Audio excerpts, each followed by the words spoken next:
Shalom, teman-teman radio lain kekitaan Keningau dari Sabah. Apa kabar? Semoga sehat semuanya. Amin. Jumpa lagi dengan saya Yosef Masri dari Keuskupan Agung Jakarta.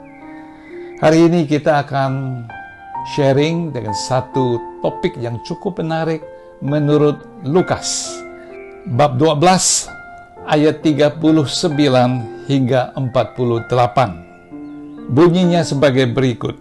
Pada suatu peristiwa, Yesus berkata kepada murid-muridnya, "Tetapi ketahuilah ini, jika tuan rumah tahu pukul berapa pencuri akan datang, ia tidak akan membiarkan rumahnya dibongkar. Hendaklah kamu juga siap sedia, karena Anak Manusia datang pada saat yang tidak kamu sangkakan." Kata Petrus, "Tuhan, kamikah yang Engkau maksudkan dengan perumpamaan itu, atau juga semua orang?"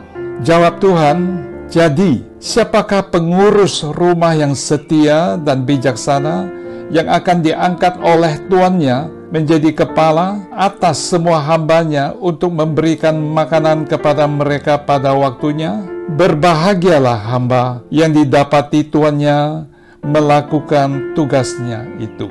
Ketika tuannya itu datang, aku berkata kepadamu, sesungguhnya tuannya itu akan mengangkat dia menjadi pengawas segala miliknya.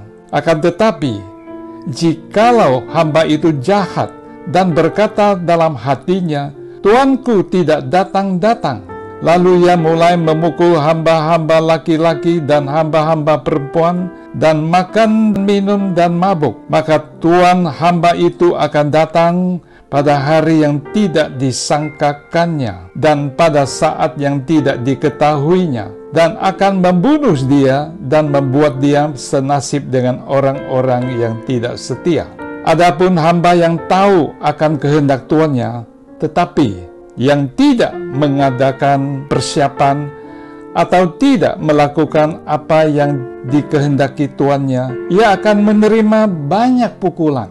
Tetapi barang siapa tidak tahu akan kehendak tuannya dan melakukan apa yang harus mendatangkan pukulan, ia akan menerima sedikit pukulan. Setiap orang yang kepadanya banyak diberi, daripadanya akan banyak dituntut. Dan kepada siapa yang banyak dipercayakan, daripadanya akan lebih banyak lagi dituntut." Demikianlah firman Tuhan. Terpujilah Kristus. Dalam nama Bapa dan Putra dan Roh Kudus. Amin. Saudaraku, apa yang disampaikan oleh Tuhan Yesus ini bukan sesuatu yang semoga terjadi, atau mungkin akan terjadi, atau mudah-mudahan, tetapi sesuatu yang pasti. Yesus akan datang untuk kedua kalinya. Dan dia datang juga dalam secara pribadi kepada setiap pribadi kita, dan juga kepada secara universal, kepada secara dunia. Hal ini diingatkan kepada kita bahwa kita perlu siap.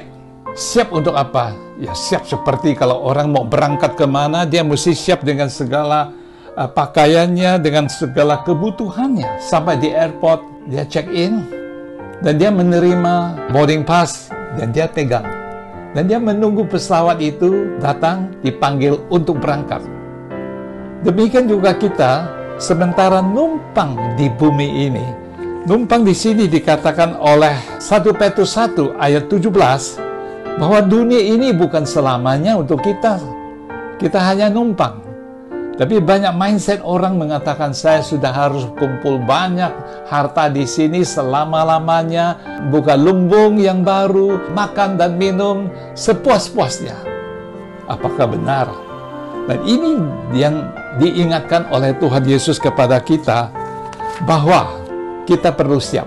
Dikatakan di sini, berbahagialah hamba yang didapati tuannya sedang melakukan tugasnya ketika tuan itu datang.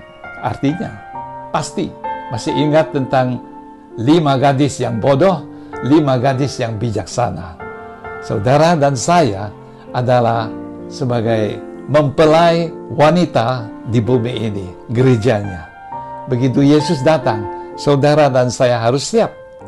Siap tidak siap, harus siap. Karena ini bukan tempat tinggal kita selama-lamanya. Kita sudah menyaksikan bagaimana teman-teman sahabat kita ya mendahului kita. Kita mendoakan dan sebagainya. Akhirnya juga sampai giliran kita. Dan itu adalah sesuatu kepastian. Oleh karena itu Tuhan Yesus yang ingin supaya kita semua menjadi selamat. Ya, di dalam 1 Timotius 2 ayat 4 itu kehendak Allah supaya semua orang diselamatkan dan memperoleh pengetahuan akan kebenaran. Di situ dikatakan ada satu konsekuensinya di mana hamba yang tahu kehendak Allah atau kehendaknya tetapi tidak mengadakan persiapan, dia menerima banyak pukulan, saudaraku, karena banyak dipercaya, itu banyak dituntut. Tetapi barang siapa yang tidak tahu kehendak tuannya dan tidak melakukannya, ia akan menerima sedikit pukulan.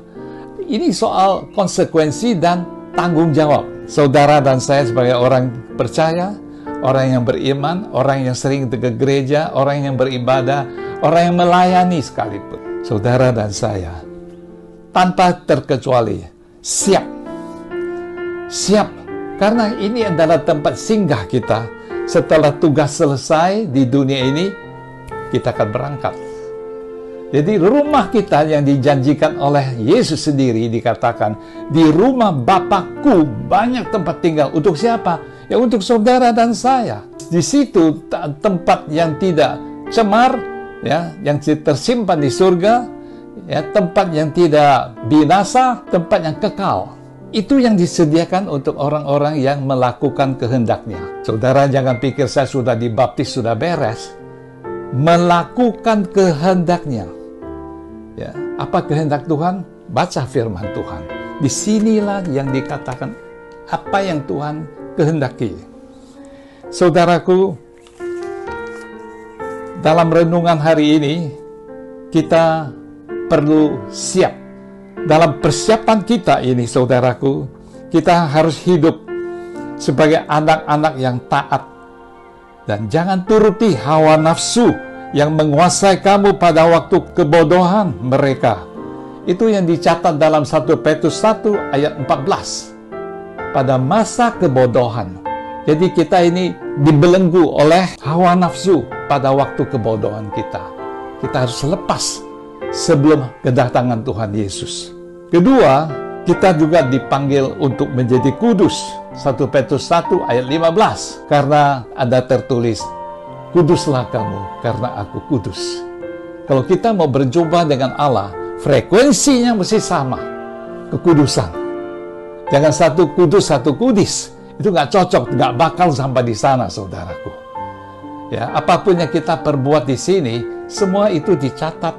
Ya, tapi ingat Tuhan itu bukan sebagai polisi untuk menghukum, tetapi kita selama masih dalam penjarahan hidup ini, kitalah yang menentukan arah mana yang akan kita jalankan, arah mana akan kita tuju. Itu namanya persiapan. Kalau seorang anak-anak murid, ya, tiba-tiba gurunya mengatakan, hari ini ujian. Ada murid yang sudah siap, dia senang karena dia sudah siap. Ada murid yang tidak pernah siap, dia kalang kabut. Demikian juga saudara dan saya, di dalam penjarahan ini, saudaraku, kita dipanggil untuk kudus. Kenapa? Ibrani 12:14 mengatakan, tanpa kekudusan, tak seorang pun dapat melihat Tuhan. Kalau kita tidak melihat Tuhan, mau lihat siapa nanti kalau sudah dipanggil? Saudaraku, mari kita diajak semua untuk berhenti sejenak merenungkan posisi kehidupan rohani saya ada di mana. Jangan mata kita masih liar, masih tersangkut dengan kenikmatan dengan dunia. Itu sudah tidak ada waktu untuk, karena sisa waktu nggak banyak. Nggak banyak, saudaraku. Setiba-tiba, makanya kalau pencuri datang, dia nggak telepon dulu, Pak, saya mau datang ke rumah ini. Dulu waktu kami masih kecil, ya, itu rumah kami dicuri, bukan apa yang dicuri hartanya. Kandang ayam kami dibongkar. Kandang ayam. Jadi semua ayam itu besok pagi nggak ada satupun. Dan pencuri itu tidak pernah mengatakan, saya akan datang jam berapa. Demikian juga Yesus. Anak manusia itu datang, kita perlu siap.